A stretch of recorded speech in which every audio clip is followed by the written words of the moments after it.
As far as a woman over 40 that you see who wants to tell her story to the world, what would be the first step that she would have to take in order to be comfortable with herself, in order to be able to sit in a place of honesty, to be able to, because when you write, let's be honest, if you do it right, it Mhm. brings up emotions, it brings up feelings, it brings back things that you thought that you may have handled and you may have dealt with, but in actuality, you really haven't. So do Correct. you have any advice as far as to where you need to begin? Like community, like another guest that we had on before, we talked about having a community and having a tribe around you to support you.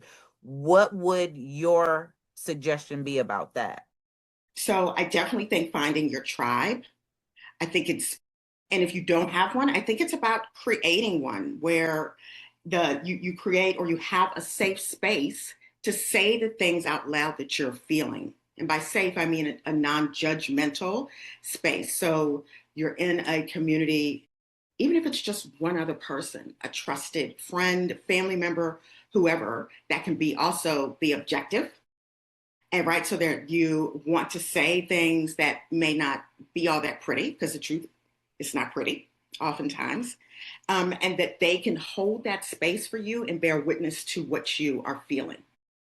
So would you say that accountability is a part of your tribe? And Hmm. And I think you're how do you accountable. manage rejection? Like, what does it look like to be able to take rejection without taking in rejection? So oftentimes we internalize rejection and it can feel personal. And for me, I look at rejection and failure as the same or in the same realm.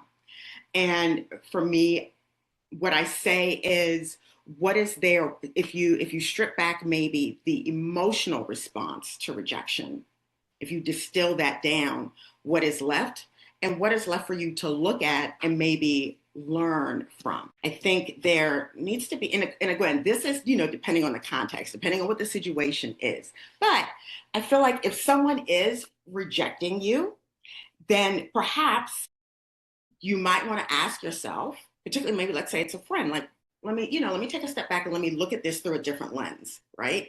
What Right. is going on? What has this friendship been about? Is there value left? Is this rejection a pattern, right? That perhaps you've been ignoring up until now, or you've been excusing it away. Right. Um, so again, a honest reflection for yourself, not reaction. In the face of the rejection, taking a moment and stepping back for yourself to glean what's really going on, to look at it from a different lens. Yeah. So we don't have much more time, but what I really want to do is, for women, we're right now talking about community Yes. and building our tribe. You're a professional that helps us women walk through the processes that we need to go through to get from where we are to where we say we want to be. Because sometimes you realize that when you're working through this process, this is not actually the end result that you truly and genuinely want. How do you find the right tribe members? Or is there Mm. such a thing?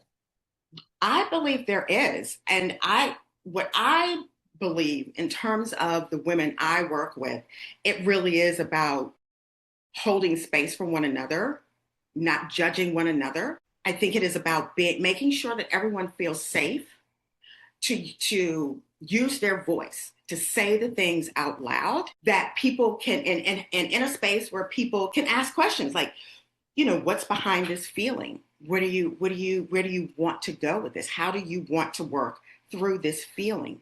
So it is also about allowing for the space to be open enough to reflect back to maybe that person what they're saying and ask questions to help guide them through that emotion, because it can be messy. And I believe it is my job and other women's jobs to hold space for that messiness, to bear witness to that messiness, and to help you walk through it. I am my sister's keeper. And we also need to throw out there too that we need to be accountable to ourselves for our own Yes. messiness, because a lot of the times we want to point it and say, oh, well, she or he was the reason why AB. we have to sit in that hot seat sometimes and say, yeah, I did that. Yes. And I I did think, that. I'm sorry.